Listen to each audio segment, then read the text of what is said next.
February 14th. Remain seated. Court is now in session.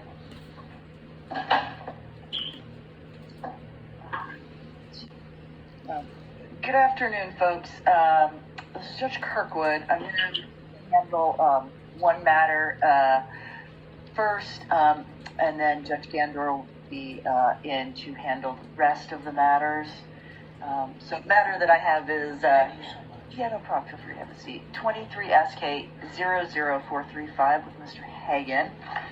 And Mr. Hagan has had a bit of a tortured history, hasn't it? In regards to this order and sort of figuring this component out. You and I've had a couple of there's been a couple modifications here along the way. So just briefly to summarize, I issued it, prohibited him from the address. You came back, the sheriffs were enforcing that, so we said no entry. The sheriff then seemed to indicate that it was more separate living accommodations. You've clearly submitted a diagram showing it's less separate and more communal. The one thing that's changed since the last modification is that he has now been served, meaning he's more of a party to the case. His participation is a bit more required in the case than it was before. I should know he was arrested last night. Okay. For violating that. Okay. So what I'm going to tell you right now is that because he has been served and this then kind of starts to become ex parte contact, I'm going to deny your current motion to modify. And frankly, it sounds like the order that was in place when he got arrested did its job to prevent him from having contact with you because he had contact and he was arrested. So it sounds like it's working. Is there anything else you want me to know then? Well, I'm wondering, the judge that will handle his arrest, and would he or she handle the conditions separately or differently than what you have set out for this?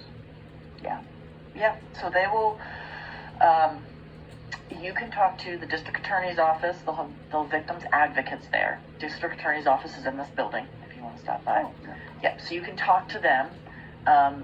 He will be arraigned in court either, frankly, today or tomorrow.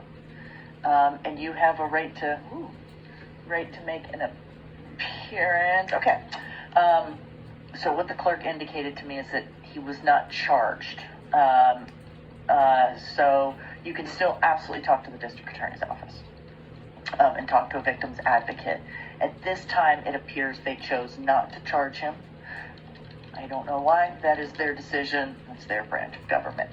But you can absolutely talk to the DA's office, talk about it. They have certain periods of time in which they can bring charges, so you can talk to them about that.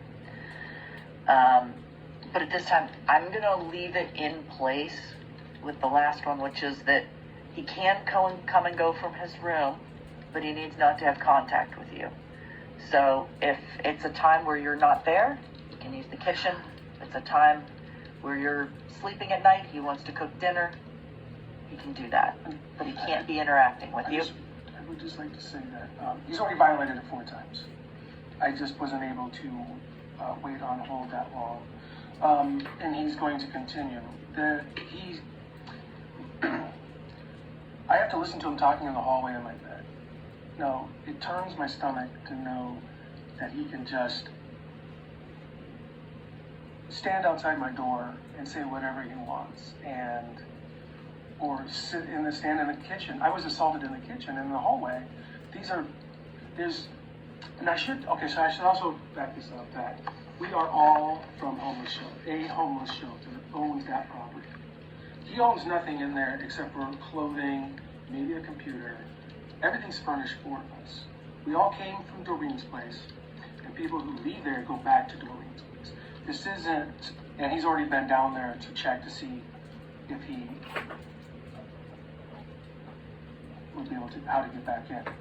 So it's not like if he was excluded, it's going to, he has no work, he doesn't pay rent, and it's not going to cause anything outside of, everything that he owns would be, he could have at that place. So my concern with this order, though, is that your safety is protected. So your physical safety.